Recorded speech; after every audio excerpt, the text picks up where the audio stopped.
दुनिया बोल है। This transmission is powered by Dalda. Dalda, ज्यादा बरकत, ज्यादा बचत। And Olivia. ओलिविया, शुक्रिया। एंड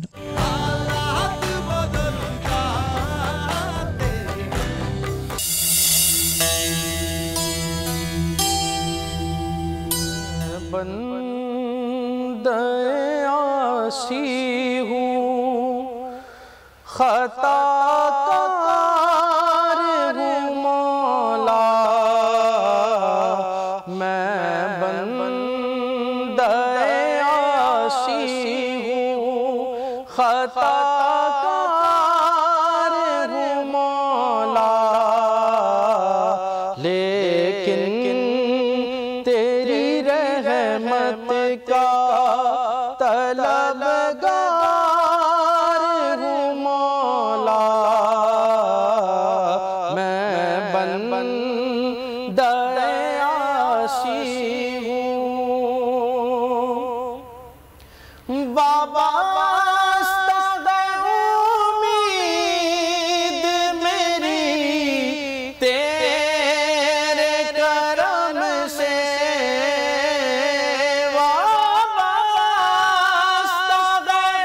उम्मीद मेरी तेरे करम से, तेरा हूँ फकत तेरा परस्तार हूँ मौला,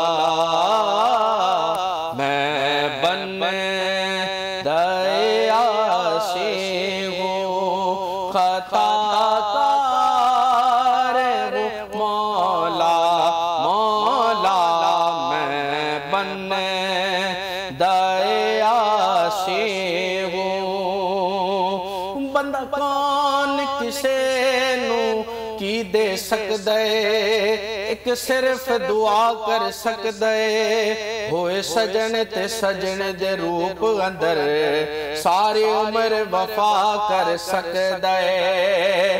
जे मंगना है रब कोल मंगे, जेड़ा असल अदा कर सकदे, ओ जेड़ा कूचों कढ़ के यूसुफ नू सारे मिस्र दा शाह कर सकदे, होए के तेरा इशारा हो आसान हो मुश्किल, एक तेरा इशारा हो आसान हो मुश्किल, एक लहर उठे और मैं उसे पार हूँ मौला, मौला, मैं बंदे सुभान अल्लाह। बासित अब्बासी, कमाल कर दिया आपने। इतना खूबसूरत मैसेज था इस कलाम में कि अगर मांगना है तो अपने रब से मांगो, उसका तो एक इशारा ही काफ़ी है, और उम्मीद रखनी भी रब से ही चाहिए। बंदों के काम तो ज़रूर आते हैं, लेकिन अगर अल्लाह ने आपके नसीब में कोई चीज़ लिख दी है तो कोई आपसे छीन नहीं सकता। बिल्कुल ऐसे ही बात है। नाज़रीन, प्रोग्राम का बाकायदा आगाज़ करेंगे। मेरा नाम है मोहम्मद कामरान, मेरे साथ मौजूद हैं सैरिश ज़ुहैब, और आज की अच्छी बात से प्रोग्राम का आगाज़ करना चाहेंगे कि अच्छाई और बुराई का अंजाम जो है बिलाखिर अच्छाई और बुराई पर ही होता है। अच्छाई करने वाला कितना ही मुश्किल वक्त गुजारे, आखिरकार राहत उसका मुकद्दर बनती है, और बुराई की राह पर गामजन शख्स कितनी ही आसाइशें उठा ले, बिलाखिर रुसवाई उसका मुकद्दर बनती है। बिल्कुल। आज रमजानुल मुबारक की 17 तारीख है। माशाल्लाह से दूसरा अशरा भी, मगफिरत का अशरा भी ख़त्म होने वाला है। इसके बाद इंशाअल्लाह हम निजात के अशरे में जाएंगे।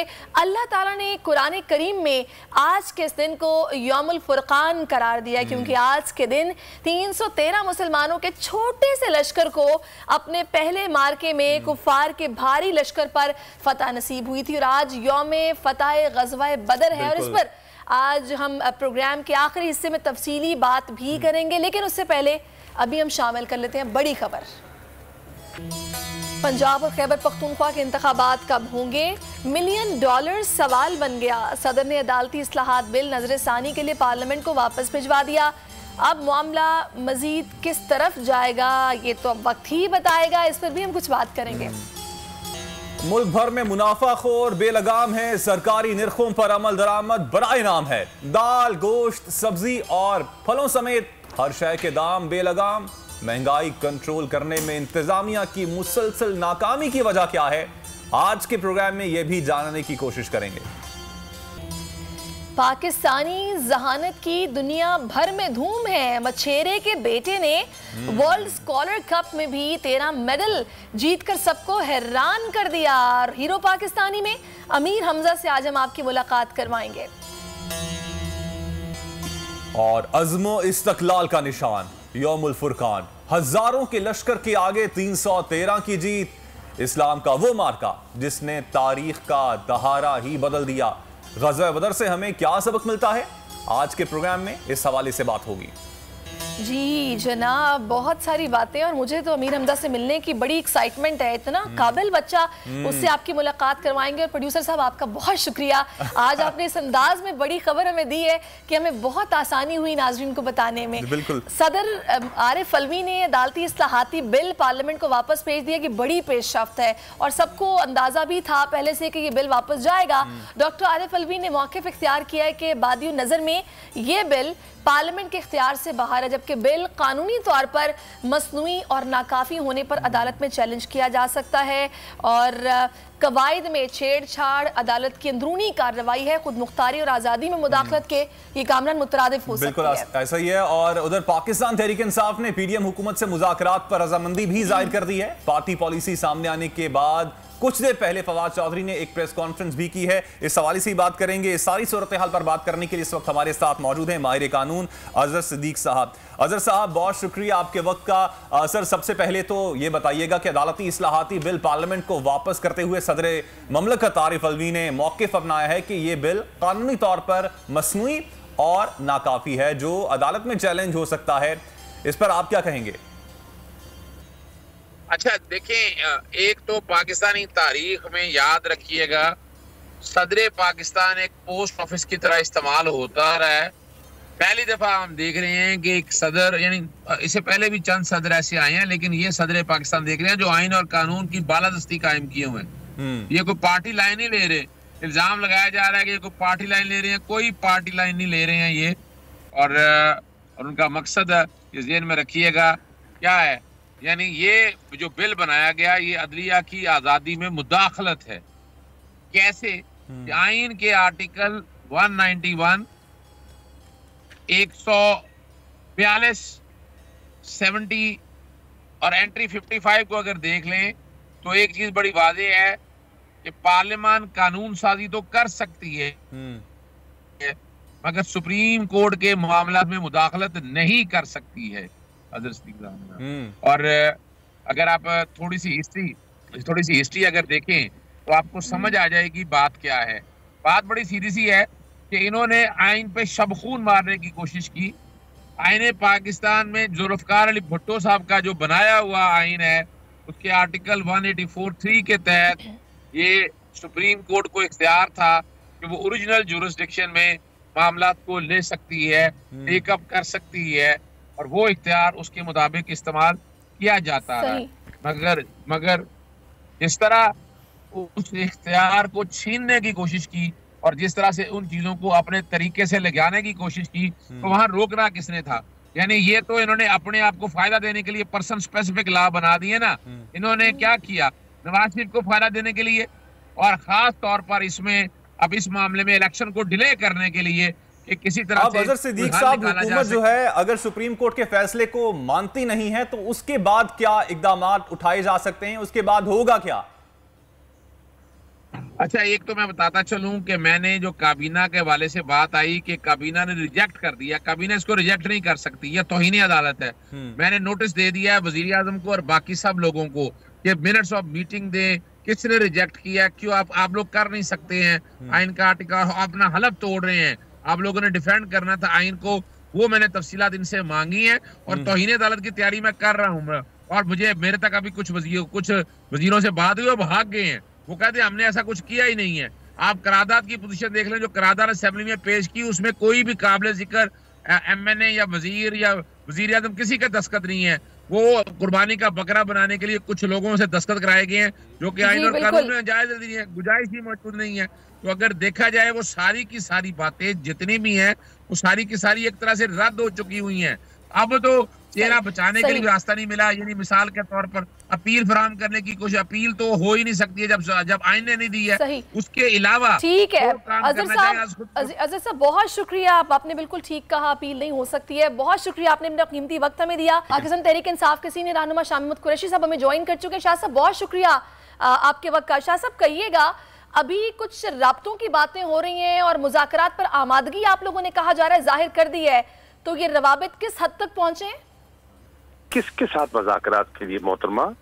कुछ खबरें ऐसी गर्दिश में कि PDM हुकूमत के साथ मुज़ाकरात की बातें हो रही हैं। देखिए, पहली बात तो ये है कि PDM खुद ही कंफ्यूज्ड है। PDM में 3 धड़े बन चुके हैं। PDM में पीपल्स पार्टी जो है वो मुज़ाकरात की ख्वाहिश रखती है, जो JUI है वो हरगिज नहीं रखती, और जो PMLN है वो तकसीम है। आधे कहते हैं मुज़ाकरात होने चाहिए और आधे कहते हैं नहीं होने चाहिए। अब इस वक्त पहले PDM एक पेज पे तो आए कि वो मुज़ाकरात चाहते हैं कि नहीं चाहते, वो एक पेज पे ही नहीं है। पीपल्स पार्टी ने कहा है कि हम राब्ता करेंगे, बात करेंगे और उनको एक पेज पर लाने की कोशिश करेंगे। अब वो कामयाब होते हैं नहीं होते हमारे इल्म में नहीं है। जहाँ तक तहरीक इंसाफ का ताल्लुक है, तहरीक इंसाफ ने हमेशा कहा है कि इलेक्शंस के लिए, मुल्क में शफाफ इंतखाबात के लिए, इकानमी जो बिल्कुल बिगड़ चुकी है और ने डबो दी है इस PDM की सरकार ने, अगर उसको दुरुस्त करने के लिए हमें मिल बैठकर कोई रास्ता निकालना चाहिए तो हम उस पर तैयार हैं। हमने कभी इनकार नहीं किया मुज़ाकरात से, लेकिन PDM की सरकार अभी कंफ्यूज्ड है। सही। अच्छा सर, अब एक और चीज आपसे पूछना चाहूंगा। अदालती इस्लाहाती बिल जो है वो भी पार्लियामेंट में पेश किया गया है, लेकिन सदर ममलकत ने गो के उसको वापस कर दिया है। आगे आपका इस बिल को काउंटर करने के लिए क्या प्लान है? देखिए, सदर साहब ने ऑब्वियसली उस बिल को स्टडी किया, उसको देखा और उन्होंने अपने कानूनी जो मुशीर हैं, माहिरीन हैं, उनसे इनपुट लिया और इस नतीजे पे पहुंचे कि ये जो कानून साजी उन्होंने की है उसमें सुकम है और उनके पास भी अख्तियार नहीं था कि वो अदलिया के मामलात में इस तरह मदाखलत करते और सिंपल लेजिस्लेशन से ये मुमकिन नहीं है। चुनाचे उन्होंने वापस भेजा और कहा कि इस पर नजरसानी की जाए और मेरी नजर में उन्होंने दुरुस्त किया। सही। अच्छा शाह साहब, अभी जो सिचुएशन है आप हालात को किस तरफ जाता देख रहे हैं? क्योंकि कुछ ऐसी खबरें भी गर्दिश में हैं कि पीपल्स पार्टी का ये मौकिफ है कि पूरे मुल्क में बैक वक्त एक साथ इलेक्शंस होने चाहिए। बज़ाहिर ये लोग डिलेइंग टैक्टिक्स की तरफ भी जा रहे हैं, तो ये क्या कंफ्यूज हैं कि हो क्या रहा है? अर्जी है, डिलेइंग टैक्टिक्स तो ऑब्वियस है। सवाल ये है, ख्वाहिशात पर आप नहीं चल सकते, आप आइन के पाबंद हैं। आइन कहता है कि जब असेंबलियां तहलील हो जाएं तो 90 दिन के अंदर इंतखाबात होने हैं। सुप्रीम कोर्ट फैसला कर चुकी है और उसके मुताबिक इलेक्शन कमीशन शेड्यूल अनाउंस कर चुका है और अब आपकी ख्वाहिशात पर तो इलेक्शन नहीं होने ना। हम आइन के पाबंद हैं। मुल्क का निज़ाम जो है वो आइन के तहत चलता है और आइन में ऐसी कोई गुंजाइश नहीं है। हाँ, जहाँ तक सिंध के असेंबली का ताल्लुक है, बलूचिस्तान का और कौमी असेंबली का, उस पर गुफ्तगू हो सकती है। खैबर पख्तूनख्वा और पंजाब के असेंबली के इलेक्शंस तो होने हैं आइन के मुताबिक। ठीक, बहुत शुक्रिया शाह महमूद कुरैशी साहब, आपने वक्त दिया बोल टेलीविजन को। कुछ हमने सियासी सूरत हाल के हवाले से कुछ माशी सूरत हाल की बात भी कर लेते हैं, आम आवाम की बात भी कर लेते हैं। आधा रमजान गुजर चुका है लेकिन महंगाई जो है वो इस वक्त 7वें आसमान पर है।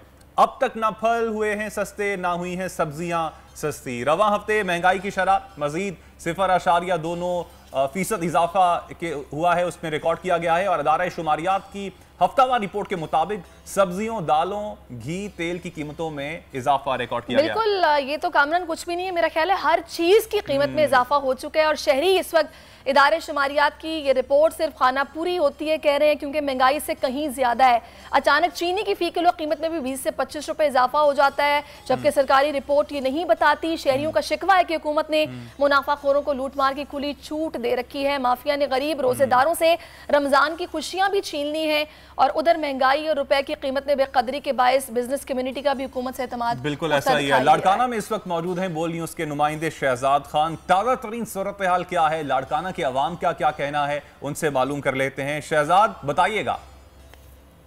सब्जी और फ्रूट मार्केट में मौजूद हूं और मेरे साथ जो है वो कुछ ठेलाबान और कुछ शहरी भी मौजूद हैं। सबसे बड़ा अलमिया ये है इस हुकूमत का कि रमज़ानुल मुबारक के कई रोज़े गुजर चुके हैं, लेकिन आज तक शहरियों को अशिया खुर्दो नोश ख़ास तौर पे फ्रूट और सब्जियां जो हैं वो सस्ते दामों फराहम नहीं की जा सकी हैं। महंगाई का तूफ़ान तो वैसे ही मुल्क भर में उमड़ आया है और शहरी जो है वो इस हवाले से बेहद परेशान है। लेकिन ठेलाबानों के पास जब हम जाते हैं तो उनके अपने मसाइल हैं। वो ये कहते हैं कि इंतज़ामिया आए रोज़ हम पे जुर्माने भी आयद करती है और हमें जो है वो सज़ाएं भी दी जाती हैं, लेकिन जो हम उन नरखों के ऊपर चीज़ें फ़रोख्त करने से इसलिए कासिर होते हैं क्योंकि पीछे से जो मंडी है वहाँ से इन्हें फ्रूट्स सस्ते दामों नहीं मिल रहे होते।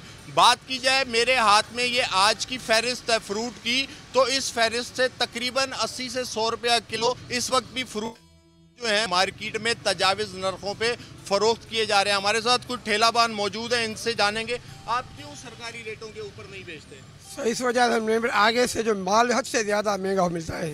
पहले रमज़ान शरीफ का चांद नज़र आ गया, महंगाई इस हद से ऊपर हो गई। जो सेब हमें 5,000 और 2,000 मिल रहा था, वो इस टाइम अभी 4,500, 350 और 3,500 और 5,500 का सेब की पेटी मिल रही। इस वजह से हम 450 का सेब बेच रहे थे। पहले यही हम बेच रहे थे 300 और 250 रुपये के। वहाँ से आप क्या करें, महंगाई की वजह से हमें भी महंगा करना पड़ता है। 10-20 रुपये हमारी भी रोज़ी है, हमारे भी बाल बच्चे हैं। नहीं, ये जो मार्केट कमेटी की जो लिस्ट आती है, फिर आप इसके ऊपर एतराज़ क्यों नहीं उठाते? एतराज़ क्या उठें, जो भी आता है बड़ा ऑफिसर हमें बातें 2-4 चीज़ सुना चाहते हैं, बोलते हैं आप हद से ज़्यादा महंगा बेच रहे हैं। हम बोल रहे हैं भाई आप आगे जाएँ, मंडी जाएँ, जो हद से ज़्यादा मुनाफा है खो रहे हैं, 4-4 हज़ार 2-2 हज़ार एक पेटी पे मुनाफा रख के बेच रहे, उनके लिए अमल नहीं है। अमल सिर्फ हम गरीब ठेले वालों के लिए, जो भी आता ऑफिसर आता है किसके ऊपर 5,000 रुपया जुर्माना, किसी के ऊपर 1,000 रुपया जुर्माना। हम गरीब किसके पास जाएं भाई, किसको हम ये क्या शिकायत करें, कहने का मौका ही नहीं मिल रहा है। बहुत शुक्रिया आपका शहजाद, आपसे मजीद भी जानते रहेंगे। अवाम इस वक्त शदीद गुस्से में है और इसी सारी सूरत हाल पे बात करने के लिए डिप्टी कमिश्नर लाड़काना राबिया सियाल साहिबा में ज्वाइन कर चुकी है। राबिया साहिबा, बहुत शुक्रिया आपके वक्त का। अभी हमारे नुमाइंदे को भी आपने सुना, हुकूमत के बचत बाजार समेत दीगर मार्केटों में फल माफिया बिल्कुल बेकाबू दिखाई दे रहे हैं। आखिर इसकी वजह क्या समझती हैं आप, इन्हें कौन लगाम डालेगा? बिल्कुल, थैंक यू, आपने मुझे लाइन पे लिया। गवर्नमेंट ऑफ सिंध की जानिब से सिंध के तमाम डिस्ट्रिक्ट्स में जैसा कि बचत बाजार लगाए गए हैं, तो उसी तरह डिस्ट्रिक्ट लाड़काना में भी हमने सब तालकों में बचत बाजार लगाए हैं। ख़ास तौर पे हमारा जो लाड़काना तालका है, लाड़काना तहसील है, उसमें हमने एक बड़े स्केल पे बचत बाजार लगाया है और उसमें हमारे साथ जितने भी स्टेक होल्डर्स हैं, लोकल लेवल पे सुपर मार्ट्स हैं और चैम्बर ऑफ कॉमर्स है और हमारी फ्रूट एंड वेजिटेबल मार्केट है, सबने अपने अपने स्टॉल्स लगाए हैं। और जो होलसेल रेट है, या तो हमें उसकी कीमत पे वहाँ पे अशिया मिल रही हैं, अशिया जरूरियात, या फिर उससे अच्छा राबिया साहब, वो तो बात ठीक है आपकी, लेकिन लोगों की आज भी यही शिकायत है कि हुकूमत जो है वो प्राइस लिस्ट जो जारी करती है, मगर इस पर मार्केटों में अमल दरामद होता हमें दिखाई नहीं देता है। तो आप इससे इंतजामिया की नाकामी नहीं समझती हैं? बिल्कुल वैलिड क्वेश्चन है। तो मैं शहरियों से यही कहूंगी कि ज्यादा से ज्यादा जब वो हमारे साथ एंगेज करेंगे, कंप्लेंट लॉन्च करेंगे, तो हम उस पर एक्शन ले रहे हैं, और जब वो हमें ज्यादा कंप्लेंट फाइल करेंगे तो उनके खिलाफ एक्शन हो सकेगा। होता यह है अमूमन कि लोग उस चीज को फाइल नहीं कर रहे होते, हमें रीच नहीं कर रहे होते, लेकिन मोस्ट ऑफ द टाइम्स कुछ ऐसे भी केसेस हैं जिनमें हमें खुद ही जब पता चलता है तो हमारे मैजिस्ट्रेट खुद मौके पर जाकर ना सिर्फ उनको फाइन करते हैं, बल्कि वो सारा जो स्टॉक है वो ओपन ऑक्शन करवाते हैं गवर्नमेंट रेट के ऊपर। ये प्रैक्टिस फल और सब्जी माफिया के खिलाफ क्या एक्शन हुआ है अब तक के? चालान के अलावा भी कोई एक्शन किया गया है? हंसी आ रही है इस मामले पर, हुकूमत बिल्कुल बेबस है जो कि नजर आ रहा है।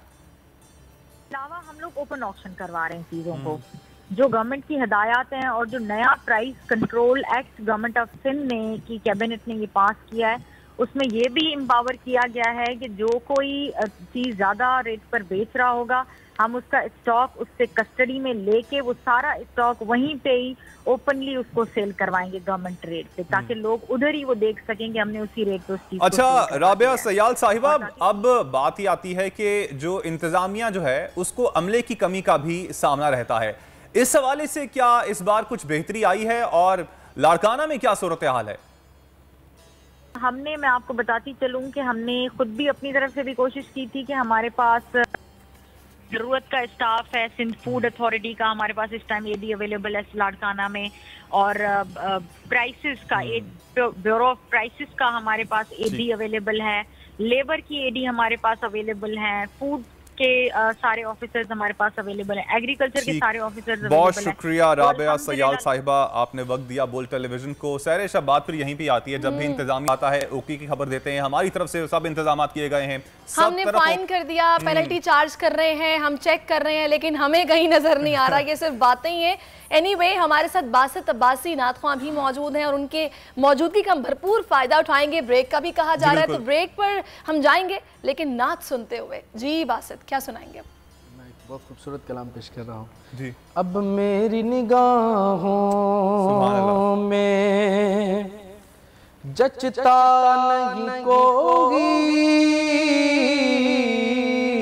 अब मेरी निगाहों में, अब मेरी निगाहों में जचता नहीं कोई,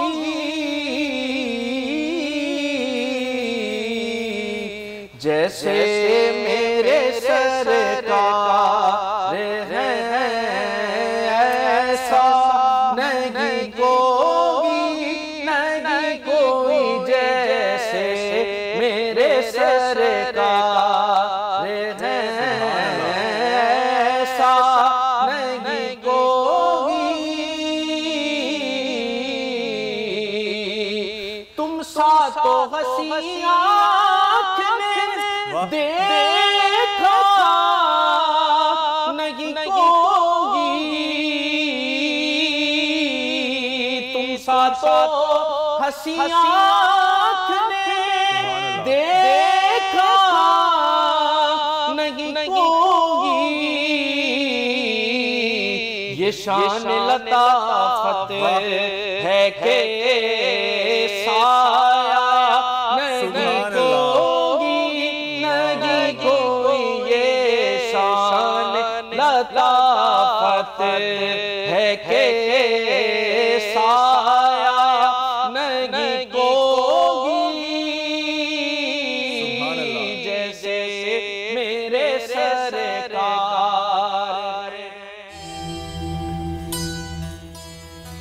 जी वेलकम बैक नाजरीन। रमज़ान के महीने में सहर हो या अफ्तार, सबकी कोशिश होती है कि कम से कम एक सारी या एक अफ्तारी तो घर से बाहर की जाए। वैसे मेरी भी यही कोशिश होती है, आपकी भी लाजमी होती होगी, लेकिन जब बात कराची वालों की आ जाए कामरान, तो फिर ये कोशिश एक दिन नहीं होती, बल्कि कराची वालों को तो बस चले तो रोजाना बाहर उनकी सारी भी और अफ्तारी भी। बिल्कुल ऐसा ही है। और कल शब 17वीं सहरी के मौके पर हमारे रिपोर्टर सैयद हादी हुसैनाबाद में मौजूद थे, उन्होंने एक फूड व्लॉग तैयार किया है, वो आपको दिखाते हैं। यूं तो रोशनियों का शहर कराची अपनी जागती रातों की वजह से मशहूर है, लेकिन माह सयाम में इन रौनकों को चार चांद लग जाते हैं। सहरी की बरकतें हों या अफ्तार की रहमतें, कराची और कराची वालों के दस्तरखान रंग बिखेरते नजर आते हैं। तो मैं भी इन शहर की रौनकों से लुत्फ अंदोज होने के लिए निकल पड़ा अपनी आज की नई मंजिल की खोज में।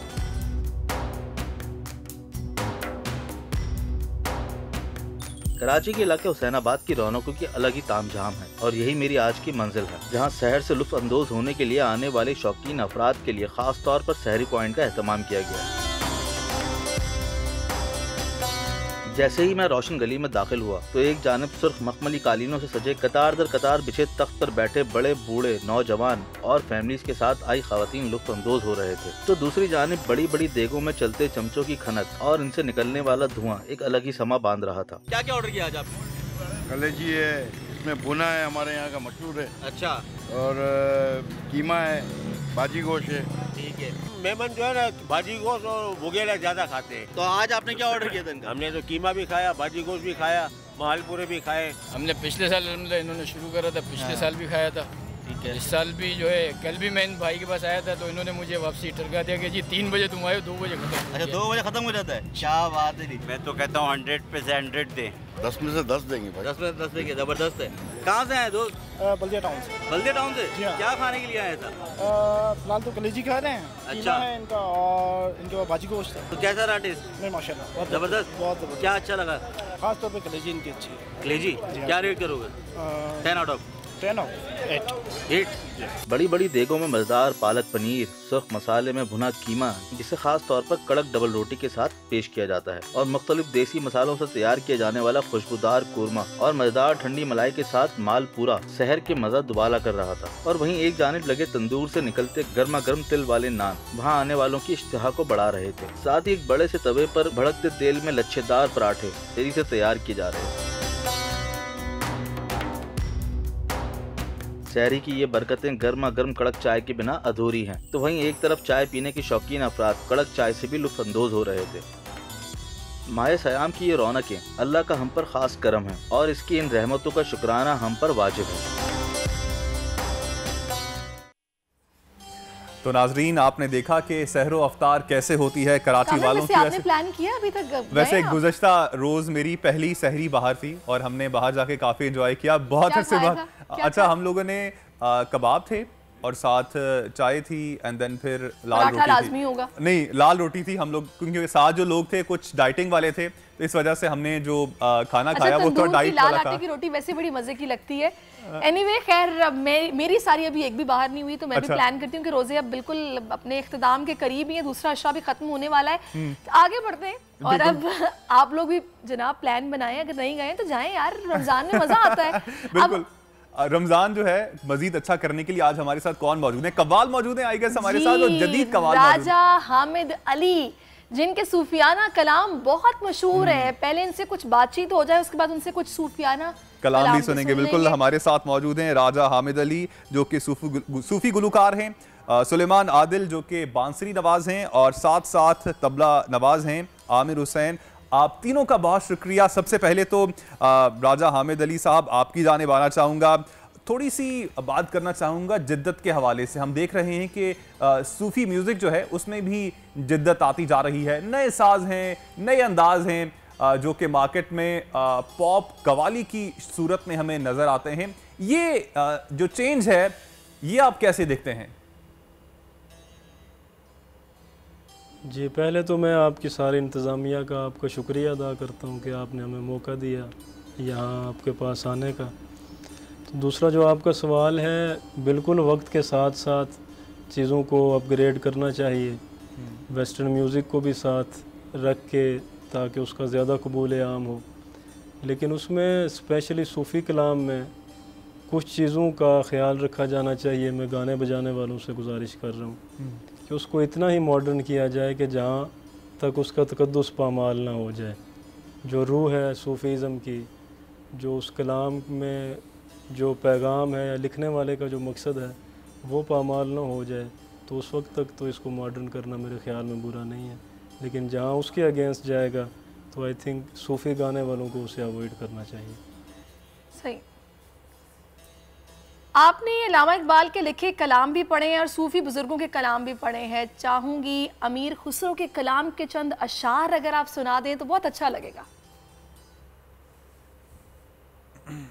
जी, मैं अमीर खुसरो रहमतुल्लाह अलैह का पेश करता हूँ।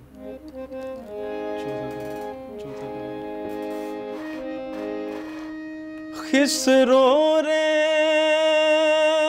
सुहाग की जो मैं खेलूं पी के संग,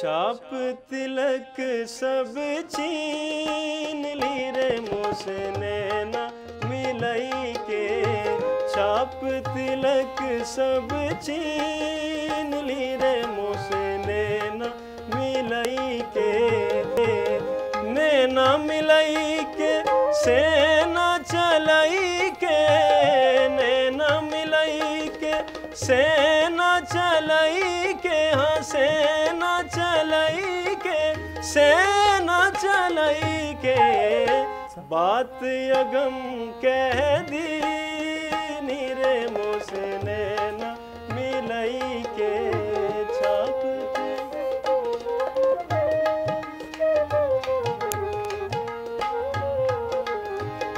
बल बल जाऊं मैं तोरे रंग रजवा, बल बल जाऊं,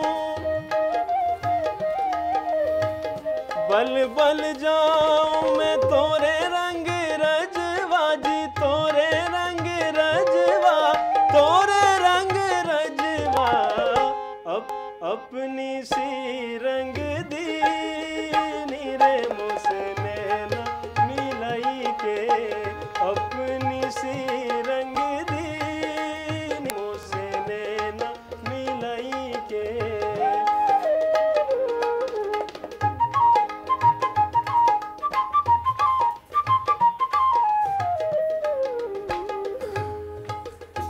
क्या खूब गाया है हामिद भाई आपने, क्या खूब और जो बांसुरी का इम्तिजाज था ना उसने तो बहुत खूबसूरत इसको और बना दिया। बिल्कुल ऐसा ही है। अच्छा हामिद भाई आपसे ये भी पूछना चाहूंगा, जो पाकिस्तानी म्यूजिक इंडस्ट्री है हमने देखा है कि उसमें एंट्री जो है आसान नहीं होती है, और वैसे भी जो नए आने वाले यंग आर्टिस्ट हैं उनके हवाले से बताइएगा किस तरह की मुश्किलात का सामना करना पड़ता है।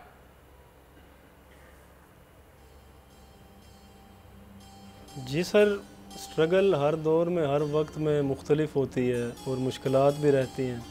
बाज़ औक़ात ऐसा होता है कि जिस बंदे के लेवल पे पहुंचने की हम ख्वाहिश कर रहे होते हैं तो वो वहाँ पे भी बैठ के उसको स्ट्रगल तस्वर कर रहा होता है।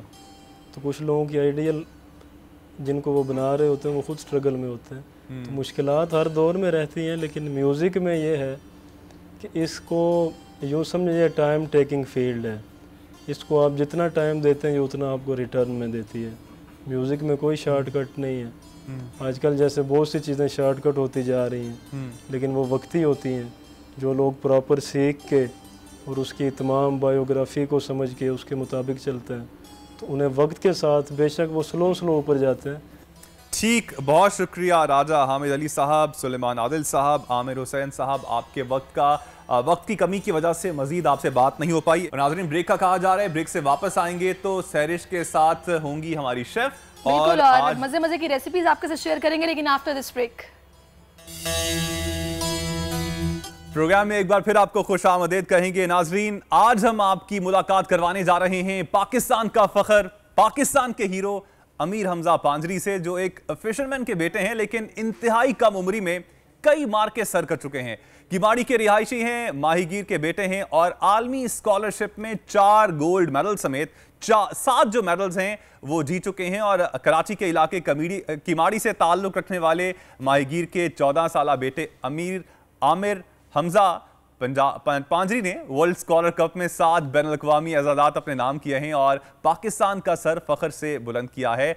इस वक्त हमारे साथ स्टूडियो में मौजूद हैं। बहुत शुक्रिया हमजा आपके वक्त का। हमजा आई एम सॉरी यार, आपकी जो कास्ट है ना मैं सही तरह प्रोनाउंस नहीं कर सका। तस्दीक करना चाहूँगा, अमीर हमजा पांजरी, राइट? वेलकम करेंगे आपको। हमजा सबसे पहले तो बताइएगा, इतनी कम उम्री में इतने ज़्यादा मेडल्स कितनी मेहनत करते हैं, कैसे हासिल कर लिए? बिस्मिल्लाहिर्रहमानिर्रहीम। सबसे पहले मैं शुक्र अदा करूँगा बोल का, जिन्होंने अपने चैनल मुझे मदद किया यहाँ पर। और बिल्कुल इसकी प्रिपरेशन बिल्कुल रैंडम होती है। वर्ल्ड स्कॉलर कप एक इंटरनेशनली इवेंट है, इंटरनेशनली फोरम है, तो इसकी प्रिपरेशन रैंडम होती है। इसमें ऑफ कोर्स लीडरशिप क्वालिटीज़ और कॉन्फिडेंस ज़रूर होता है। तो उसके बदौलत अपनी माँ बाप की दुआओं और मेरे भाई की सपोर्ट की वजह से मैंने हासिल की है। ऑलराइट, मुझे बताइएगा, पढ़ने लिखने का बचपन से ही शौक था, सपोर्ट किस किस ने किया आपको इस सारे प्रोसेस के अंदर? जी बिल्कुल, पढ़ने लिखे का शौक तो था बचपन से ही। उसमें मेरे अम्मी और मेरी सिस्टर ने बहुत ज़्यादा सपोर्ट किया, मुझे पढ़ाते थे दिन रात। तो ऑफ कोर्स साथ स्पोर्ट्स एक्टिविटी भी होनी ज़रूरी थी, तो उसमें मेरे भाई तो मुझे बहुत ज़्यादा सपोर्ट करते थे इस मामले में। ओके, इतने सारे मेडल्स आप जीत चुके हैं, थोड़ा सा इन मेडल्स के हवाले से बताइएगा। एक तो इनकी तादाद कितनी है, हमारे पास जो मुझे बताया गया वो कुछ और था, लेकिन ये आपके कितने मेडल्स हैं? ये टोटल 25 मेडल्स हैं, अच्छा। 14 गोल्ड हैं और 11 सिल्वर है। ऑलराइट, और सारे आपने किस किस जगह पे ये आपने हासिल किए हैं? ये मैंने कुछ कराची में भी किए और कुछ दुबई ग्लोबल राउंड में जो हुआ था लास्ट ईयर ग्लोबल था, तो उसमें अल्हम्दुलिल्लाह उसमें 7 मेडल जीते थे। इसमें 4 गोल्ड थे और 3 सिल्वर थे। In the previous month February I went to the Azerbaijan Baku round, there I won अल्हम्दुलिल्लाह 13 मेडल्स। माशाल्लाह माशाल्लाह। और वहाँ पे बेसिक तौर पे होता क्या है, किस तरह की इसमें मुकाबले होते थे? ये इसमें debate, scholars bowl, scholars challenge और कोलैबोरेटिव राइटिंग, ओके, कैटेगरीज होती हैं जी। और इन तमाम कैटेगरीज से आपने जीते तमाम मेडल्स, सब कैटेगरीज में आपने जीते? हाँ जी जी बिल्कुल। ऑलराइट, अच्छा थोड़ा सा बताइएगा, बाकी जो इस वक्त हमारे नाजरीन हमें देख रहे हैं, बहुत सी ऐसे बच्चे भी होंगे जो कि आपकी उम्र के होंगे, वो भी चाहेंगे कि वो जीतें, तो बताइएगा तैयारी कैसे की आपने इस हवाले से? बिल्कुल, मुझे तो इस मामले में कुछ पता ही नहीं था। उसमें मेरी स्कूल, मेरी ma'am miss ma'am Sadia Amreen, उन्होंने इस मामले में बहुत ज़्यादा सपोर्ट किया। मुझे इस काबिल ने समझा कि वर्ल्ड स्कूल कप में मुझे अपॉर्चुनिटी दी और अल्हम्दुलिल्लाह मैंने इसको अवेल किया, जिसमें इसका रीजनल राउंड हुआ था तो कराची में हुआ था। There were many school were participate, तो बहुत से स्कूल ने पार्टिसिपेट किया था वहाँ पर, जैसे बीकन हाउस भी थी, Aga Khan, Roots Millennium and many others. Okay, अल्हम्दुलिल्लाह वहाँ सिर्फ एक सिल्वर मेडल लेने के बाद मैं दुबई ग्लोबल राउंड के लिए क्वालिफाई कर गया था। ओके, अच्छा थोड़ा अपना स्कूल के हवाले से बताइएगा, टीचर्स के हवाले से बताइएगा, उनकी कितनी सपोर्ट हासिल है, उनकी कितनी मेहनत है इसके अंदर? जी बिल्कुल, जैसे अभी मैंने आपको बताया मेरे प्रिंसिपल मैम सादिया अमरीन, तो उन्होंने बहुत ज़्यादा सपोर्ट किया, और मेरी टीचर हैं मैम ज़हरा जहां, तो उनकी बहुत ज़्यादा सपोर्ट थी इस मामले में, तो उन्होंने बहुत ज़्यादा हेल्प की थी मेरी, तो उसकी बदौलत मैंने ही जीते। ओके, अच्छा अमीर हमजा, एक और चीज़ आपसे पूछना चाहूँगा, कोचिंग कितना ज़रूरी आप समझते हैं बच्चों के लिए? लाइक आपने जो सारी मेहनत की, आप समझते हैं कि आप अपने कोचेस के बिना ये सब कुछ हासिल कर सकते थे क्योंकि आपके अंदर पहले से लगन मौजूद थी, या आप समझते हैं किसी भी बच्चे के लिए कोचेस का होना बहुत ज़रूरी है अगर वो इस मकाम पर पहुँचना चाहते हैं? कोचेस देखिए, मेंटोर्स वगैरह आपके एक फाइनेंशियली हेल्प भी कर सकते हैं, आपको एक सपोर्ट दे सकते हैं, लाइक आपको क्या करना है, लेकिन जो आप पढ़ते हैं, आप देखते हैं, आप सुनते हैं, उसके बेस पर आप खुद कर सकते हैं, if you are able to do. Okay, अच्छा एक और चीज़ आपसे पूछना चाहूँगा, हमने देखा है कि यूजुअली जो पेरेंट्स होते हैं वो फोकस करते हैं कि उनका बच्चा जो है किसी आला स्कूल के अंदर तालीम हासिल करे ताकि उसमें उसकी जो मार्क्स आएँ या उसकी जो आगे अपब्रिंगिंग हो बहुत अच्छी हो। आप समझते हैं किसी महंगे स्कूल में, किसी प्राइवेट स्कूल में पढ़ना बहुत ज़रूरी है, या फिर किसी भी स्कूल में अगर आपके अंदर लगन हो, आप में जज्बा हो, तो आप इस मकाम तक पहुँच सकते हैं? जी नहीं, बिल्कुल मैं इस बात में टोटली अगेंस्ट हूँ कि आपको बड़ी स्कूल मिलने के बाद ही आप कुछ अचीव कर सकते हैं। जैसे मैंने खुद एक केमाड़ी से ताल्लुक़ रखने वाला बच्चा हूँ, माहीगीर का ही बेटा हूँ, तो इस वजह से मैंने कर सका, अगर मैं कर सकता हूँ तो आप बिल्कुल कर सकते हैं। थोड़ा सा अपने जो साथ आपके बच्चे हैं, जिनके साथ आप पढ़ते भी हैं, और जीवन जो आपके महल्लेदार हैं, उनके हवाले से बताइएगा, वो आपसे कितने इम्प्रेस हैं, और जब आप पढ़ते थे तो वो आपको देख के उनके अंदर भी ये जज्बा पैदा होता है कि यार one day we will be there too? हाँ जी जी बिल्कुल, वो तो बहुत ज़्यादा खुश हैं और they are trying to achieve that, तो इस मकाम पे आना चाह रहे हैं कि हम भी कर सकते हैं। जब वो कर सकते हैं, हम भी बिल्कुल कर सकते हैं। तो इस मामले में मुझे बहुत ज़्यादा फ़ख्र महसूस हो रहा है कि मेरी वजह से कोई लगन उसको है कि वो कर सकता है वो। अच्छा ओके, एक लास्ट क्वेश्चन आपसे बस करना चाहूँगा अबाउट योर अपब्रिंगिंग एंड आपने अचीव कैसे किया, आपकी बेसिक तौर पे दिन की रूटीन कैसे होती थी? आप जो इस वक्त हमें नाज़रीन देख रहे हैं, मैं चाहूँगा कि अगर वो बच्चे जो हैं वो आपकी रूटीन में आए तो क्या वो इस लेवल तक पहुंच सकते हैं? जी बिल्कुल, रूटीन मैटर करती है। अगर आप सुबह उठते हैं, जल्दी उठते हैं, तो आप पढ़ना चाहें तो आप पढ़ सकते हैं, दिल से पढ़ें। और दूसरी बात ये कि मैं एक मैसेज देना चाहूँगा हमारी गवर्नमेंट को भी कि लाइक एक माहीगीर, वहाँ पे टैलेंट बहुत ज़्यादा है, जैसे बेट आइलैंड, बाबा आइलैंड, टैलेंट बहुत ज़्यादा आइलैंड है, पाकिस्तान के आइलैंड है, जैसे बहुत सी किमाड़ी सी जगहों में टैलेंट बहुत ज़्यादा है। तो इंस्टीट्यूशन बनाए मैंने अपने मेंटोर्स, अपने फाउंडर, को फाउंडर मैम साथ, कमांडर स्कूल सिस्टम के साथ कोऑपरेट करके, कोऑर्डिनेट करके, मैं उनके लिए जस्ट एक मोटिवेशन नहीं बनना चाह रहा हूँ, सोर्स ऑफ सक्सेस की मुझे बनना चाह रहा हूँ। कि देखें, मैं दुबई ग्लोबल राउंड भी हुए थे, मेरे अज़रबैजान के राउंड भी हुए थे, तो उसमें मैंने एक ही चीज़ पाई थी, टेक्निकल एजुकेशन, जिसको हम उर्दू में कहते हैं फ़नी तालीम, वो बहुत ज़्यादा ज़रूरी है। तो कोई हैकिंग में है, कोई ग्राफिक डिज़ाइनिंग में है, तो वो एक्सपर्ट इन चीज़ों में वो कर सकते हैं, और इन फ्यूचर गोल इसी का ही है। तो अपने CSS के साथ, मैंने अपने प्रिंसिपल के साथ कोऑर्डिनेट करके इनके लिए इस तरह का कोई इंस्टीट्यूट बनाना चाह रहा हूँ। तो लास्ट टाइम भी मैंने कोऑर्डिनेट करके FCS के साथ हमने community youth development program organize करवाया था, जिसमें बहुत से टैलेंट उजागर भी हुए थे। हमजा, बहुत सी दुआएं हैं आपके लिए, अल्लाह ताला आपको मज़ीद तरक्कियाँ अता करे, और बहुत से लोग आई एम श्योर के आपकी बातें सुनकर इम्प्रेस भी हो रहे हैं। अमीर हमजा, आपने वक्त दिया बोल टेलीविजन को, आपका शुक्रिया। नाज़रीन, मुझे ब्रेक का कहा जा रहा है, ब्रेक से वापस आएंगे तो बोल के जायके में सैरिश आपको ज्वाइन करेंगी, हमारे साथ रहिएगा।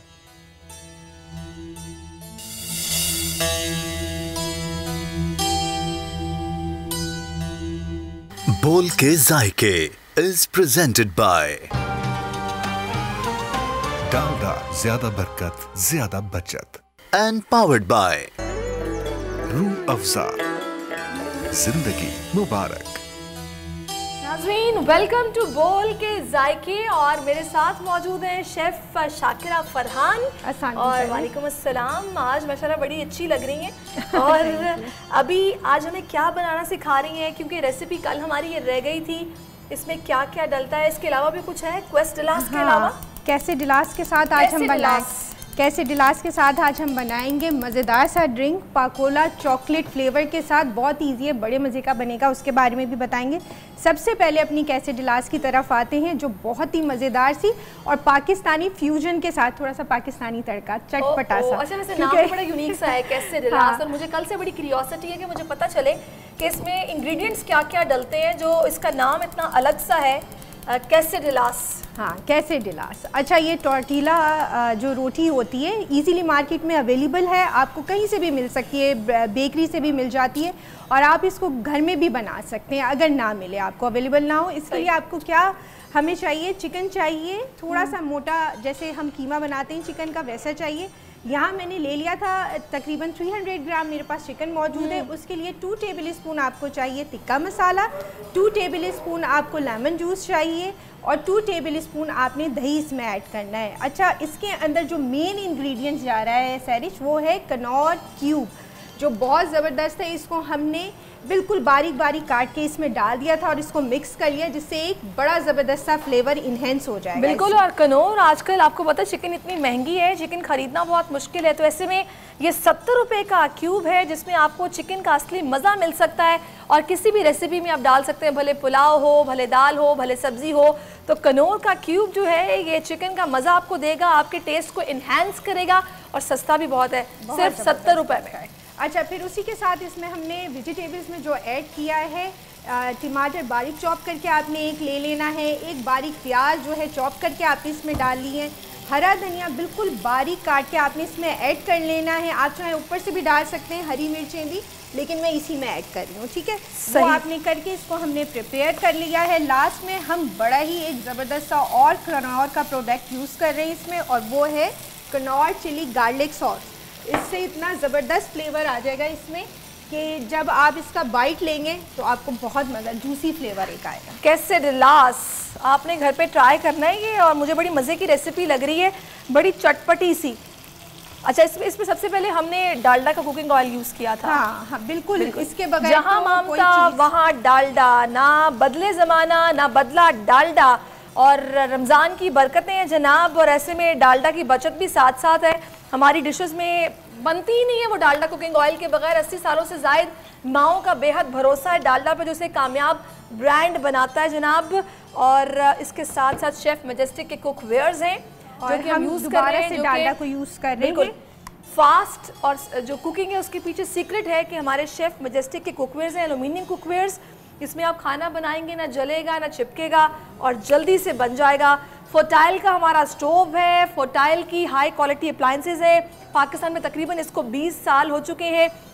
मुल्क भर में इसकी 15 से ज़ायद ब्रांचेस मौजूद हैं, और इसके साथ साथ मुल्क के बड़े बड़े शहर हैं उनमें इसके डीलर्स मौजूद हैं जिनसे आप रब्ता करके फोटाइल का स्टोव ले सकते हैं। माइक्रोवेव है, अवन है, तो किचन अप्लायंसेस बेस्ट हैं फोटाइल की। अगर आप घर बनाने का सोच रहे हैं या फिर किचन आपने अपना उसको रेनोवेट कराना है, तो आप ये अप्लायंसेस ज़रूर यूज़ करें, आपका ट्रस्ट बनेगा।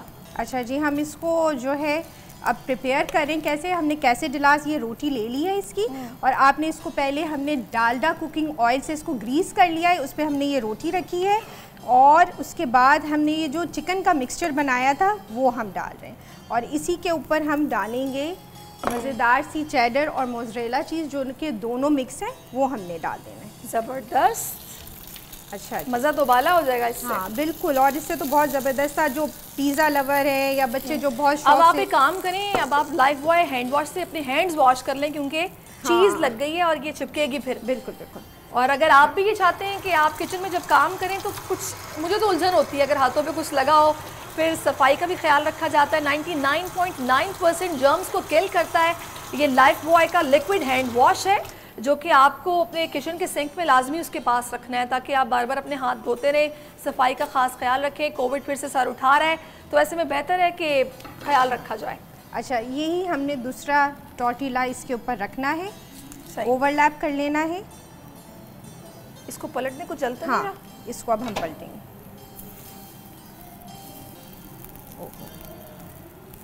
अच्छा, आप इसको दूसरी वाली को उसके ऊपर रख देते हैं। अभी हम जो दूसरा है उसको साइड पे कर देंगे उसके। अच्छा ठीक है, ये हो जाएगा सही।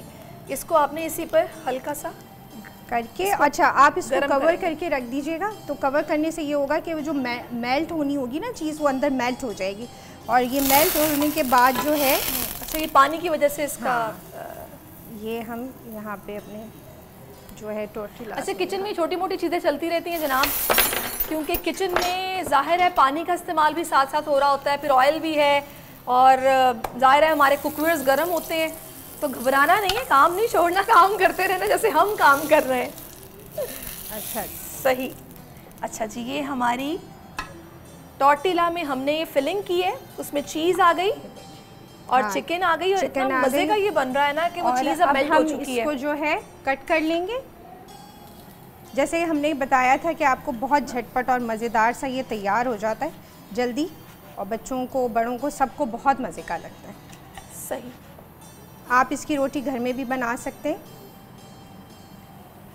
मुंह में पानी आ रहा होगा यकीनन आपके भी देख के, क्योंकि चीज़ जहाँ पर आ जाए चिकन के साथ तो वो मज़ा आ जाता है। मतलब हम लोग पिज़्ज़ा को मिस करते हैं ना अक्सर, तो ये हमारी पिज़्ज़ा की क्रेविंग को ख़त्म करने के लिए बेस्ट है, और होम मेड है, आपके अपने हाथों से बनी होगी, तो आप इसको लाजमी इंजॉय करेंगे। अच्छा जी, हम ट्रे यहाँ पे ले आते हैं। अच्छा, मैं इसको यहाँ से उठा देती हूँ। सही। अच्छा, इसके साथ जो हमें जनाब अफ्तार में ड्रिंक साथ मिलेगा वो पाकोला का चॉकलेट मिल्क शेक है। जी, चॉकलेट मिल्क शेक बना रहे हैं हम। ये आपने बच्चों की ना मौज करा दी है आज, जो आपकी दोनों रेसिपीज है ना।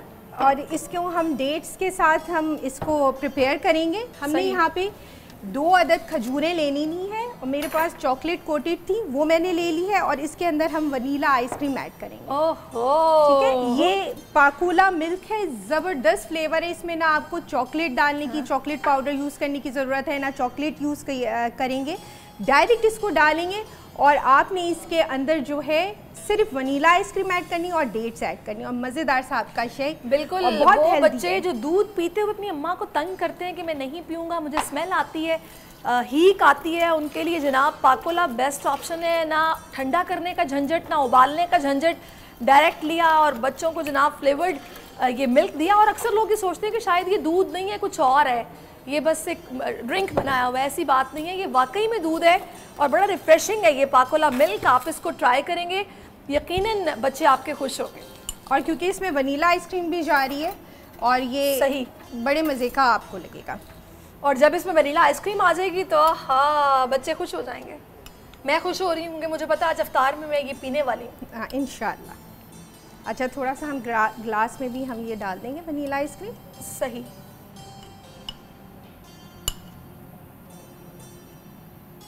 ज़बरदस्त। अच्छा, वैसे मैं एक बात बताऊँ आपको, गार्निशिंग जो है ना वो इतनी ज़रूरी होती है कि खाना ज़ाहिर है कोशिश तो होती है कि अच्छा बनाया जाए, लेकिन जब तक उसकी प्रेजेंटेशन अच्छी ना हो मज़ा नहीं आता। दूर से दिल चाहता है देख के खाने का कि प्रेजेंटेशन अच्छी हो। खाना हर कोई बना लेता है, लेकिन खाना अच्छा होने के साथ साथ प्रेजेंटेबल भी हो तो मज़ा आता है। बाज़ वक़्त खाने की शक्ल अच्छी नहीं होती लेकिन जायका होता है, लेकिन आप देख के सोचते हैं कि नहीं खाना। पाकोला चॉकलेट शेक आपका तैयार हो गया है। आपको कुछ भी नहीं इसमें डालना पड़ा है, ना कोको पाउडर हमने यूज़ किया है, ना चॉकलेट हमें यूज़ करनी पड़ी है। ये आइसक्रीम का मज़ा है शेक के साथ। बिल्कुल। और इसमें डेट्स भी गई हैं और हेल्दी है, और बच्चों के लिए इफ्तार पे परफेक्ट एक जिसे कहते हैं ना ग्लास आप दे सकते हैं। जैसे बच्चों नए नए रोज़ा रखना शुरू करते हैं। अच्छा, ये हमारी दोनों चीज़ें तैयार हो गई हैं। अब बस हमें सॉस सर्व करनी है। बिल्कुल, हम चिली गार्लिक सॉस डिलास के साथ। हाँ बिल्कुल। और अब आपको समझ आई कैसा डिलास से एक रिप्लेसमेंट है जनाब पिज्ज़ा की। अगर बच्चे तंग कर रहे हैं, आए रोज़ पिज़्ज़ा ऑर्डर करें, क्या करें, तो ऐसे में माओं को चाहिए ये जो चिकन है इसको बना के फ्रीज़ करें, फटाफट से टॉर्टिला ख़रीदें और ये फिलिंग उसमें करें। और चीज़ अवेलेबल होती है इजीली मार्केट में, उसका स्लाइस लगाया, उसको फटाफट तवा पे ही आपने उसको गर्म कर लिया, चीज़ मेल्ट हुई और बच्चों को काट के दे दिया, बिल्कुल पिज़्ज़ा जैसा मज़ा आएगा। quesadillas मुझे तो बहुत अच्छी लगी, ये रेसिपी मैं ज़रूर ट्राई करूँगी, यकीनन आपको भी पसंद आई होगी। अच्छा, हम इसकी दोबारा से रेसिपी एक दफ़ा बता देते हैं कि इसमें क्या क्या इंग्रेडिएंट्स गए थे। ये हमने चिकन लिया था 300 ग्राम, यहाँ पे चिकन था मेरे पास बारीक चॉप किया हुआ। उसी के अंदर हमने 2 टेबल स्पून तिक्का मसाला लिया है, 2 टेबल स्पून इसमें हमने लिया है लेमन जूस, 2 टेबल स्पून इसमें योगर्ट गया है, 1 कनौर का क्यूब गया है। हम सॉल्ट का इस्तेमाल नहीं कर रहे क्योंकि दोनों में ऑलरेडी सॉल्ट मौजूद है। आपने इसके साथ इसको बना लेना है, तैयार कर लेना है। एंड में आपने वेजिटेबल्स ऐड करने हैं, चिली आपने अगर हरी मिर्चें, जो लवर्स हैं पाकिस्तानी, जो हरी मिर्चों के बगैर किसी का गुजारा नहीं है। और ये रेसिपी कार्ड भी आ रहा है, इस पर भी सारे इंग्रेडिएंट्स लिखे हुए हैं जो कि आपको मार्केट से लेने हैं। उसके बाद आप ये quesadillas बना सकते हैं। बच्चे भी पूछेंगे मम्मा ये क्या रेसिपी है, बड़ा अलग सा नाम है, तो जब खाएंगे तो नहीं और मज़ा आएगा।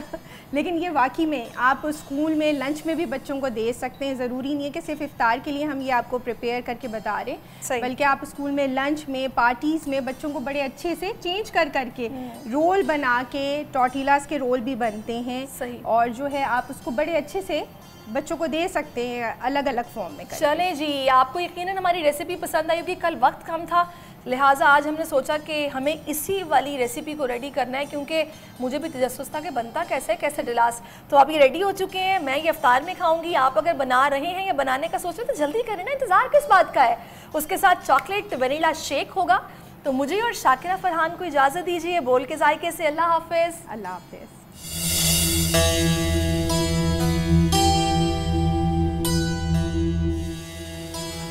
प्रोग्राम में नाज़रीन एक बार फिर आपको खुशामदीद कहेंगे। नाज़रीन, रमज़ानुल मुबारक के दौरान शहर में जो मुल्क भर के मुखय्यर हज़रात हैं उनकी जानिब से फुटपाथ और चौराहों पर अफ्तार का एहतमाम किया जाता है। और इस वक्त लाहौर में हमारे नुमाइंदे जाफ़र बिन यार एक ऐसे ही अफ्तार दस्तरखान पर मौजूद हैं। मज़ीद तफसीलात उनसे मालूम कर लेते हैं। Jafar, over to you. अच्छा, जाफ़र से मैं चाहूँगी कि हम रब्ता करें, लेकिन इतना अच्छा लगता है कामरान, यही हमारे इस मुबारक महीने की रौनक है कि हुस्न है बल्कि अफ्तार का, बिल्कुल ऐसा ही है, बिल्कुल हुस्न है। उनका ख्याल रखते हैं और इतना अच्छा लगता है कि जब दस्तरखान बिछे होते हैं, एक दूसरे को कोई खजूर दे रहा है, पानी दे रहा है कि आप ये लेना, बड़ा अच्छा लगता है। सखाफत जो है ना आपकी वो बढ़ जाती है, आपका दिल भी बड़ा हो जाता है। आप चाहते हैं आपके रिस्क में बरकत आती है, बिल्कुल ऐसा ही है। और आप नेकियों की तगोदो में होते हैं कि आपको नेकियां ज्यादा से ज्यादा मिलें और एक दूसरे की खिदमत करने में मसरूफ रहते हैं। अल्लाह ताला से कारोबार है ये। और अक्सर हम कहते हैं ना, यहाँ सैलरी आई, यहाँ खत्म हो गई, पता ही नहीं चला। उसकी वजह ये कि हम इतना ज़्यादा बचाने की कोशिश करते हैं कि बरकत खत्म हो जाती है। अगर आप देंगे और अल्लाह की खल्क पर आप इस्तेमाल करेंगे कि उनके दिल से जब आपके लिए दुआ निकलेगी तो आपके रिस्क में बरकत आएगी और इजाफा भी होगा, अल्लाह आपको और देगा। तो बड़ा अच्छा लगता है जब रमजान में इस तरह दस्तरखान सजते हैं। कराची में खास तौर पे बहुत एहतमाम किया जाता है। हम देखते हैं सैरिश अक्सर जब जाती हैं रास्ते में तो बहुत से उनको मिलते भी हैं लोग ऐसे जहाँ पे सड़क किनारे जो है लोगों ने एहतमाम किया होता है। लेकिन एक प्रॉब्लम होती है उससे, वो ये होती है कि जगह जगह ब्रेक लगते हैं गाड़ियों के, बाइक्स के। पीछे वाला परेशान हो रहा होता है जिसको जल्दी घर पहुँचने की होती है कि भाई अपने घर जाके अफ्तार करना है, तो उनको फिर ट्रैफिक जैम की वजह से परेशानी का सामना करना पड़ता है। एक तरह से डेंजरस भी है। कामरान की आगे वाले को तो जा रहा है, ब्रेक लगा दिया कि मुझे खजूर पकड़नी है, पीछे वाला पता नहीं किन सोचों में वो आ रहा होगा, उसको नहीं आइडिया होता सम टाइम के बीच सड़क के ये ब्रेक लगा। जाफर बिन यार हमारे साथ मौजूद हैं। जाफर, बताइएगा इस वक्त आप कहां पर मौजूद हैं, माहौल कैसा है? जी बिल्कुल, माह रमज़ान के बाबरकत महीने में सहरी और अफ्तारी का भरपूर तरीके से इंतजाम किए जाते हैं। हर एक शख्स की कोशिश होती है कि अल्लाह की राह में ज़्यादा से ज़्यादा वो है खर्च कर सके, ज़्यादा से ज़्यादा लोगों की इफ्तारी सहरी करवा सके। मैं भी इस वक्त एक इफ्तारी में मौजूद हूँ। मेरे कैमरामैन अल्ताफ़ आपको दिखा रहे हैं। यहाँ पे रोज़ाना हज़ारों अफराद की बड़े अच्छे तरीके से इफ्तारी करवाई जाती है और इसी जगह पे जो है सुबह सहरी भी होती है। यहाँ पे अच्छे अच्छे खाने दिए जाते हैं, शरबत दिया जाता है, खजूरें दी जाती, बिरयानी दी जाती है, चिकन दी, हर किस्म के खाने दिए जाते हैं। ये इफ्तारी सहरी कौन करवाता है? मेरे साथ यहाँ के जो मुंतज़मीन हैं उनसे बात करते हैं। आप बताइएगा कि रोज़ाना कितने लोगों की इफ्तारी और सुबह सहरी का इंतजाम होता है? जी अस्सलाम वालेकुम। यहाँ पे जो है ना इफ्तारी के टाइम पे तकरीबन 1200 से 1400 लोग होते हैं, जिसमें औरतों, बच्चे और बूढ़े लोग शामिल होते हैं। तो सहरी के टाइम भी तकरीबन 500 से 600 लोग होते हैं जो सहरी करते हैं। तो पूरा महीना होता है, बल्कि ये 12 महीने होता है लंगर। ठीक है, आगे पीछे भी यहाँ पे लंगर होता है। तो उस वक्त तो तादाद कम होती है, रमज़ान में ज़्यादा। जी आपने इनकी बात सुनी, इनका कहना था कि ना सिर्फ रमज़ान के महीने में बल्कि दीगर जो 11 माह होते हैं उस वक्त भी, उन दिनों में भी यहाँ पे भरपूर तरीके से लोगों को खाना खिलाया जाता है, अल्लाह की राह में ज़्यादा से ज़्यादा खर्च किया जाता है और उसकी मखलूक को ज़्यादा। बहुत शुक्रिया जाफ़र बिन यार, बड़ी ज़बरदस्त रौनक ये रमज़ान की लगी हुई है। और अच्छा वैसे मेरा तो सम टाइम दिल चाहता है कि रौनक पूरा साल लगनी चाहिए, सिर्फ रमज़ान में ही नहीं। ऐसे कई लोग हैं जो सफ़ेद पोश हैं या 2 वक्त की रोटी खाने के लिए इस महंगाई के दौर में परेशान है, तो उनका कुछ भरम हो जाएगा। बिल्कुल, तो मेरे ख्याल में ये पूरा साल होना चाहिए। आज के दिन की मुनासबत से भी बात कर लेते हैं नाजरीन। आज फतह ग़ज़वा बदर का दिन है, यानी मुसलमानों की पहली फतह अजीम का दिन है। आज 17 रमज़ान 2 हिजरी मुताबिक 13 मार्च 624 ईस्वी को रसूल अकरम सल्लल्लाहु अलैहि वसल्लम की क़यादत में मुसलमानों और अबू जहल की क़यादत में कफ़ार के दरमियान मदीना के जुनूब मगरिब में बदर नामी मकाम पर यह मार्का हुआ और अल्लाह ने अबू जहल को शिकस्त और हमारे प्यारे नबी सल्लल्लाहु अलैहि वसल्लम को फतह नसीब फरमाई। बिल्कुल, ग़ज़वा बदर को दीगर ग़ज़वात पर कई एतबार से फ़ौक़ियत हासिल है और इसे कुफ्र इस्लाम का पहला मार्का होने का शर्फ भी हासिल है। बड़ा ये फैसला कुन मार्का था। कुरान करीम में अल्लाह ताला ने इसे यौमुल फ़ुरक़ान करार दिया है, उसे ताबीर किया है। 313 के मुकाबले में 3 गुना बड़ा लाओ लश्कर, उसके बावजूद मुसलमानों की फतह हुई। इसी पर बात करने के लिए इस वक्त हमें ज्वाइन कर चुके हैं हमारे साथ मुफ्ती अबू मोहम्मद साहब मौजूद हैं। बहुत शुक्रिया मुफ्ती साहब आपके वक्त का। मैं चाहूँगी आप रोशनी डालिए जो इस ग़ज़वा बदर के थ्रू अल्लाह ताला ने एक मैसेज दिया है कि कभी आप इस लिहाज से परेशान ना हो कि आप कमज़ोर हैं, आप नहीं कर पाएंगे और आपको बिला वजह किसी की मिन्नत समाजत करनी पड़ेगी। आप इरादा करें, नीयत साफ रखें, कामयाबी देने वाली अल्लाह ताला की ज़ात है। ऐसा ही है? जी बिल्कुल ऐसे। अल्हम्दुलिल्लाह वहदा वस्सलातु वस्सलामु अला मल्ला नबी बाद अम्मा बाद। देखिए कभी कभी कोई ऐसा जुमला होता है, हम उसे बोलते हैं, इस्तेमाल करते हैं, लेकिन वो कभी कभी ऐसा होता है कि वो प्रैक्टिकल लाइफ में जाकर समझ आता है। तवक्कल आपने सुना होगा, बयान किया होगा, पढ़ा होगा, मगर तवक्कल की मैदान बदर से बेहतर तस्वीर और तदबीर कायनात में और कोई नहीं हो सकती। सहाबा इकराम रिज़वानुल्लाह ताला अलैहिम अजमईन को हंगामी तौर पर हुजूर ने ऐलान फरमाया चलो भाई इधर जाना है बदर की तरफ। हालांकि वो लड़ने की गरज से आ ही नहीं रहे थे, वो तो एक तिजारती काफिले का पीछा करने आ रहे थे। लेकिन रास्ते में आके अल्लाह भी पहले बता सकते थे कि आपने लड़ना है, तलवारें लेकर आए, लेकिन अल्लाह बताना ये चाहते थे कि जो तवक्कल करेगा मैं उसकी कैसे मदद करूंगा, कैसे नुसरत करूंगा। तो बिल्कुल बदर के करीब आकर पता चला कि वो काफिला तो निकल चुका है, एक दूसरा काफिला लड़ाई के लिए हमारे करीब पहुंच चुका है। अब सहाबा इकराम ने चाहा भी कि हमारी लड़ाई ना हो, लेकिन अल्लाह ये चाहते थे कि आज मैंने हक को हक करना है और बातिल को बातिल करना है। जी जी, यौमुल फुरकान इसीलिए कहा गया है कि अल्लाह ने इस्लाम और कुफर में फ़र्क करना था, इसलिए इसको यौमुल तक़ल जमात भी कहते हैं, यौमुल फुरकान भी कहते हैं। और ये जो 313 जानिसार को लेकर हुजूर मैदान बदर में आए ना, आप ज़रा सोचिएगा कि इनसे हुजूर को कितनी मोहब्बत होगी। अल्लाह के नबी ने रात को जब खैमा लिखवाया और बदर की फतह के लिए दुआ मांगी, और उस दुआ में अल्लाह के नबी ने क्या फरमाया, पूरी रात फरमाया, साद बिन नबी वकास को खड़ा किया, फरमाया मेरे खेमे के अंदर आज सिद्दीक अकबर के अलावा और किसी को नहीं आने देना। तो पूरी रात जब हुजूर ने, मैं उस पत्थर पे जाके बैठा हूँ बदर में, वो पत्थर अभी भी मौजूद है कि खेमा लगा, नबी करीम अलैहिस्सलाम सजदे में चले गए और सजदे में इस हाल में गए कि आपकी जो पगड़ी मुबारक थी वो पत्थर पर गिर चुकी थी, आपकी जुल्फ़े मुबारक बिखरी हुई थी, पत्थर का कसीर हिस्सा आपके आंसुओं से, चश्मे नबूवत से निकलने वाले मुबारक आंसुओं से तर हो चुका था। सैयदना सिद्दीक़ अकबर जब तहज्जुद के वक़्त वहाँ जाते हैं तो हुजूर एक ही दुआ मांग रहे हैं, अल्लाहुम्मा इन तुहलिक हादिहिल इसाबत ला तौबत फिल अर्द। ए अल्लाह, ये जो मैं लेकर आया हूँ ये मेरी इन्वेस्टमेंट है, ये मेरी 13 साल की जमा पूंजी है, अगर ये कल कत्ल कर दिए जाए, कत्ल कर दिए गए तो कयामत तक आपके सामने भी सजदा करने वाला कोई नहीं होगा। आगे सिद्दीक़ अकबर दाखिल हुए, पीछे जिब्राइल आ गए, फरमाई या रसूलल्लाह आपकी दुआ कबूल हो गई, सजदे से सर उठाइए, और हाथ पकड़ के बाहर ले गए। फरमाया यहाँ कल अबू जहल कत्ल होगा, यहाँ उतबा कत्ल होगा, यहाँ उतैबा कत्ल होगा। यही तो वो तवक्कुल था जिसकी बरकत से कि अल्लाह के प्यारे हबीब सल्लल्लाहु अलैहि वसल्लम, देखिए क्या मंजर कशी है कि हज़रत उकाशा का यूं सफ़े सीधी करते करते हज़रत उकाशा के पास पहुंचे तो उनके तन पे कपड़ा ही कोई नहीं था, एक धोती बांधी हुई, पाँव में जूता नहीं है, हाथ में छड़ी पकड़ी हुई। हुजूर ने फरमाया उकाशा आप इस हाल में बदर आ गए, सर पे पगड़ी नहीं, तन पे कुर्ता नहीं, एक धोती पहनी हुई, पाँव में जूता नहीं। फरमाया ये या रसूलल्लाह ये तो नहीं देखना था ना कि लड़ने के लिए पास कुछ है या नहीं, ये देखना था कि बुलाने वाला कौन है। अब बुलाने वाला जाने और जिसके जरिए जिसने बुलाया वो जाने। तो ये फतह अल्लाह जल्ल शान। जी जी, अब 6 तलवारें हैं, 6 तलवारों से जंग लड़ना दुनिया में किसी लॉजिकल में ऐसा नहीं समझ नहीं आती। दूसरी तरफ 1000 तलवारें हैं, घुड़सवार हैं, तीर अंदाज हैं, लेकिन 6 तलवारों से ये जंग लड़ी गई। इसीलिए इसको यौमुल फुरकान कहते हैं। अल्लाह ने फरमाया मुर्दिफीन मुनजिलीन, मैं आज इतने फरिश्ते उतारूंगा कि छड़ियां तुम हिलाओगे, गर्दनें उनकी उतरेंगी। देखिए अब आप इससे अंदाज़ा लगाइए। मैं मुफ्ती साहब इस पर मुझे इतना मतलब अच्छा लग रहा है ये सोच के कि अक्सर हम लोग मायूस हो जाते हैं, परेशान हो जाते हैं कि पता नहीं क्या होगा, हमारे साथ क्या होने वाला है। दुनियावी एतबार से सब चीजों को देख रहे होते हैं कि यार दुनियावी एतबार से हमें कुछ किया जाए या मकसद आपका अगर नेक है या फिर आप हक के रास्ते पे है तो अल्लाह की ज़ात गैबी मदद करती है आपकी। ये मैसेज है इस वाक़े में। बिल्कुल, मैं ये समझता हूँ कि तवक्कुल का जो सबसे खूबसूरत दर्स है, वैसे तो नबी करीम अलैहिस्सलाम की सारी ज़िंदगी भरी हुई है, लेकिन अगर किसी ने तवक्कुल सीखना हो और अल्लाह पे भरोसा ना हो तो उसे चाहिए कि वो सूरह अनफाल को लाजमी पढ़े, वो यौमुल फुरकान को लाजमी पढ़े, वो बदर को लाजमी पढ़े। आप अपने इस ईमान को ताज़ा किस तरह करते रहेंगे, इस पर बताइएगा।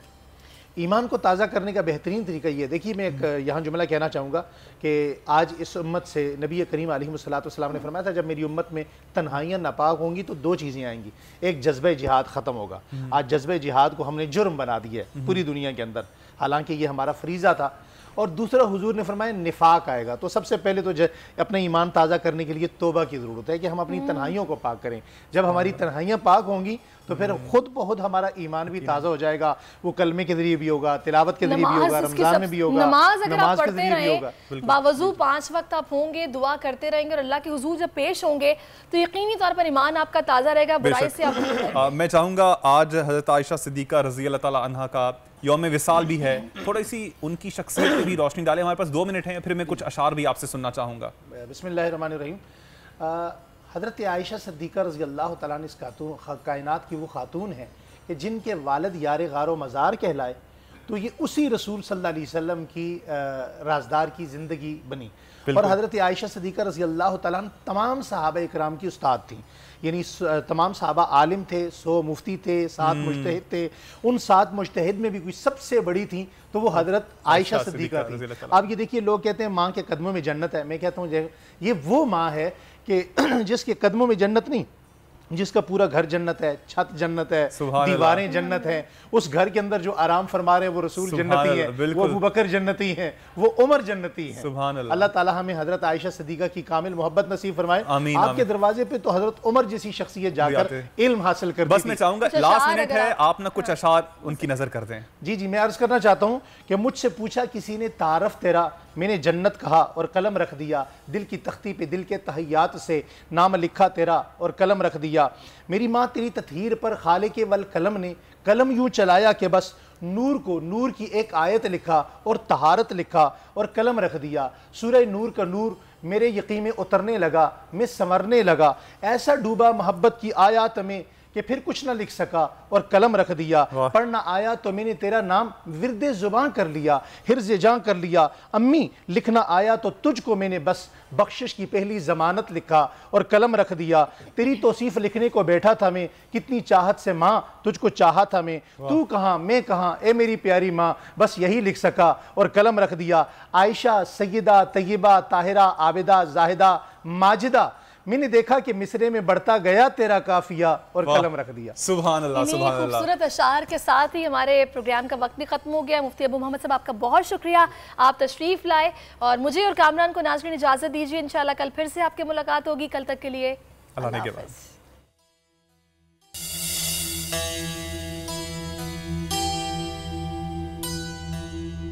तो नजर आ रहा है सामने लिखा हुआ जुल्म मिटने के लिए 2 चीजों से मिटेगा भाई। एक, अदल की कुर्सी पे जो लोग बैठते हैं ना, वो अदल के हिसाब से फैसले करने लगे, दूसरा कौम निकल खड़ी उस जुल्म के खिलाफ, तो जुल्म खत्म हो जाएगा। या इन दोनों में से कोई एक चीज हो जाए या दोनों हो जाए। अगर 420 का मुकदमा था, उस वक्त अदलिया में जो लोग बैठे हुए केस देख रहे थे वो पूछते ना यार चीट हुआ कौन है, जब उनको दिखता कोई चीट नहीं हुआ केस खत्म कर देते। तो जालिम जुल्म कर ही नहीं पाता। 9 जजेस ने नोट बिफोर किया मेरे केस को यार, 1.5 साल चला। शख्सी जमानत का केस, सेम केस इस्लामाबाद में कर दिया। एक ही इल्जाम पे 2 केस हो नहीं सकते भाई। मतलब 60 दिन का वक्त होता है, 102 दिन के बाद मैं जीत गया, केस बरी हो गया, 102 दिन के बाद अपील फाइल की, एक्सेप्ट कर ली। नहीं करते ना एक्सेप्ट, खत्म हो जाता ना जुल्म यार। भरी अदालत में मुझे बरी कर दिया, फिर पता नहीं क्या हुआ 2.5 घंटे बाद का नोट बिफोर, मैं नहीं सुनता ये केस। खड़े रहते अपने फैसले, मिट जाता जुल्म। अल्लाह ताला ने बिठाया इस कुर्सी, इन कुर्सियों पे इनको यार, ये अल्लाह ताला की तरफ से फैसले करते हैं। तो या तो ये फैसले आएंगे, जुल्म मिट जाएगा, या कौम खड़ी हो जाएगी जुल्म के खिलाफ।